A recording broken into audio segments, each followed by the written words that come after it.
Good day, brothers and sisters, One Nation Tribal Alliance. Today, I'm bringing you an answer to a question that was asked, and that is that why do I um, mix alchemy and native medicine wheel together as one subject? Because alchemy is supposed to be Egyptian symbology, and native medicine wheel is um, the native medicine, I guess, for the medicine. But the thing of it is that the reason why I teach alchemy and native medicine will is that first of all, I'm gonna step back a little bit.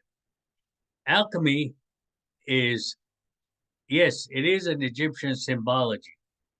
It was the Egyptian symbols that was given to Isis through I guess, a divine master called Thoth at that time. Thoth is from the Greek Armenti, and he came to Egypt and started ruling Egypt.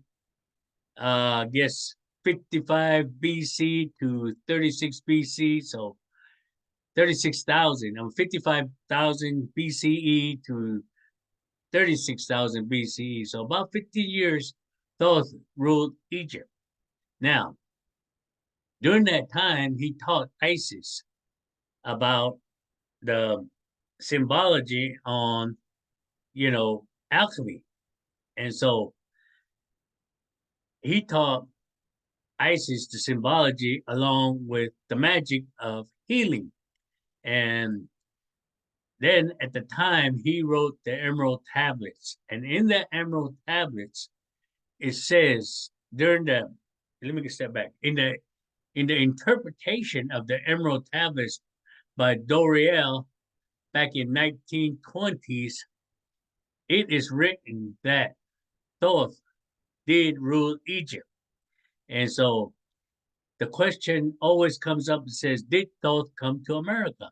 Well, I'm going to fix it and answer that by a couple of things. One is that in the Cahokia Mounds in southern Illinois, down the Mississippi River, they have found some Egyptian relics, and they do have pictures of what they call Birdman.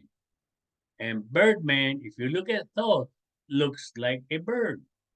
And so a lot of the natives have bird as a big symbology in their traditional ways. The Alaskan has a native birdman totem. And even Zunis, we have the Achialatapa. And so even goes down to Mexico. Mexico, during their one of the excavation of the Egyptian, not the Egyptian, but the ancient sites that they're excavating, they did find some Egyptian relics, just like the Cahokia Mounds. And if you look at the Emerald Tablets preface that Doriel wrote about interpreting the Emerald Tablets, Doriel put that Thoth did rule South America and Central America. And he even, one of the Emerald Tablet pages was hidden in the Mayan Sun Temple in the Yucatan Peninsula. And so, you know, I cannot say, or I cannot deny saying that Thoth did not come to America. Also, what even startles me is that you look on YouTube, you look on Secrets of Grand Canyon. Well, in the Secrets of Grand Canyon, two explorers, one in the 1800s, one in the early 1900s. In the 1800s, it was Powell that went through the Grand Canyon and saw a cave and went inside that cave and found an Egyptian village that said that it could have housed about 5,000 people. And he brought some relics out to approach Smithsonian to say that he needed some funding to go deeper and study that place that he had found. Well, again, Smithsonian took the relics and denied Powell's claim. However, in the early 1900s, I think it was 1903, the Arizona Republic published a one-page article about King Cave, and a later explorer going into that same cave that Powell did, and said that there was an Egyptian village in that cave, and brought out a couple of Egyptian relics because he had to be hoisted down by the rope. And since he got hoisted down, he could not bring a lot of stuff, or he could not bring a camera, or back then they didn't have flashlights. So he just picked up what he could and brought it up and approached Smithsonian again. But yet, if you call Smithsonian, they deny it. And but Arizona Republic, 1903, if you look up for that page of article, they do have an article written about Kincaid going into that cave and finding some Egyptian relics. So with this kind of evidence, I don't know if you can say or not say that Thoth and the Egyptians were in America at one time. And according to our prophecies, one of our prophecies says that at one time this earth was one big continent. It was not 7 continents like it is right now. But throughout the years, the earthquakes and all these, natural disasters that's been going on kind of broke the land up, that one big continent up, and continental drift started happening.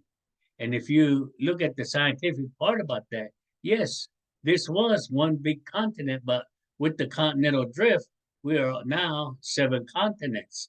So, that's, just the things that I looked into as to why. But why do I do that? Because now, me personally, in 1984, I was in Egypt.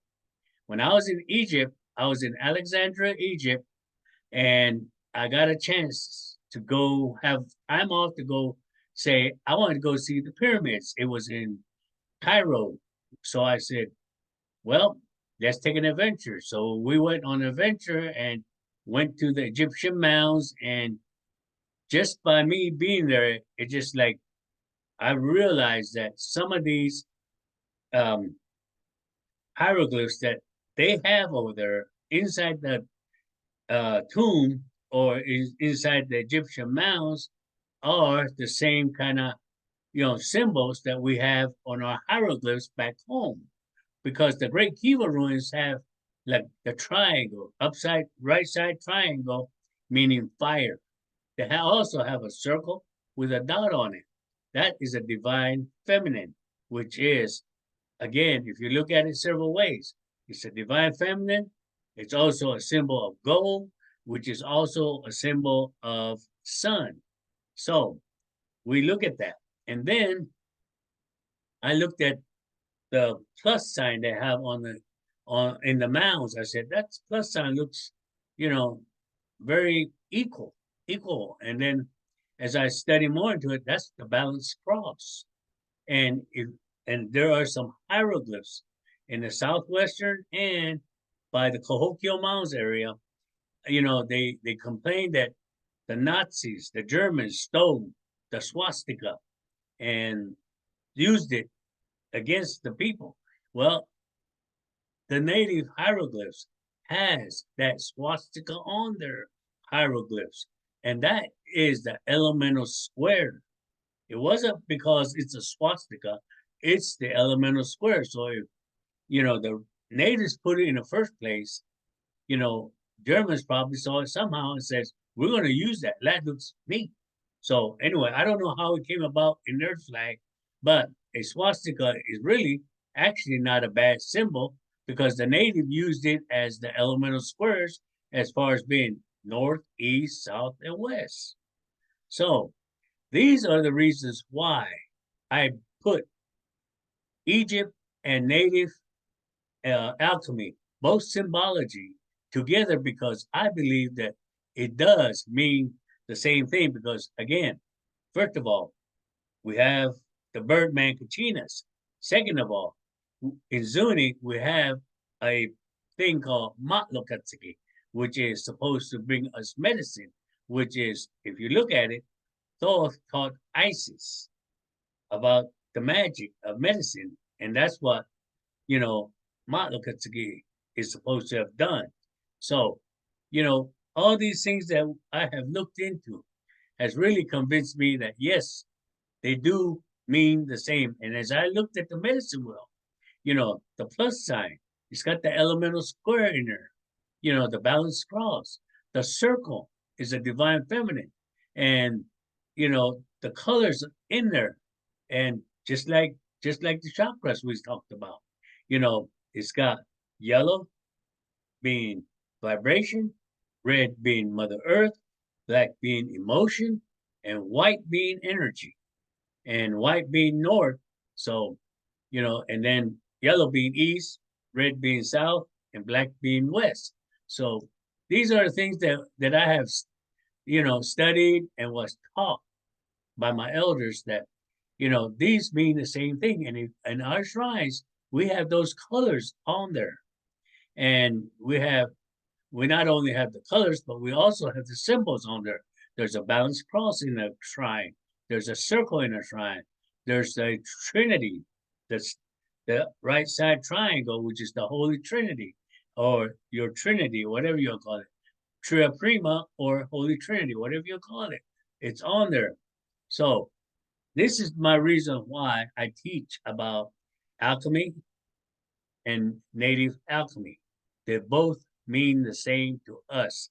And again, symbology was the first way of communication before the Greek alphabet. And it says that Thoth, reincarnated 3 times as Hermes and Mercury. And so Hermes, he taught Egypt about alchemy. And in Mercury taught Romans. So these are the reasons why I combine it.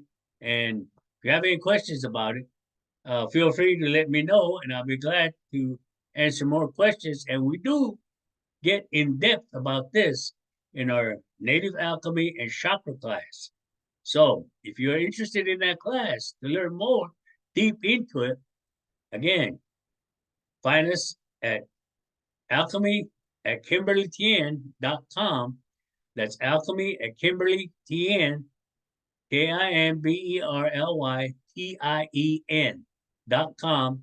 And let us know you're interested, and we will send you the information on how to join this class because it has 140, over 140 modules. So it's got a lot of information on native alchemy and chakra. And so thank you for your time. I love you all. And I hope you got something out of it. And for the person that asked that question, I thank you for asking the question because I'm here to basically, answer any questions for y'all. Y'all have a wonderful day. And again, I love you.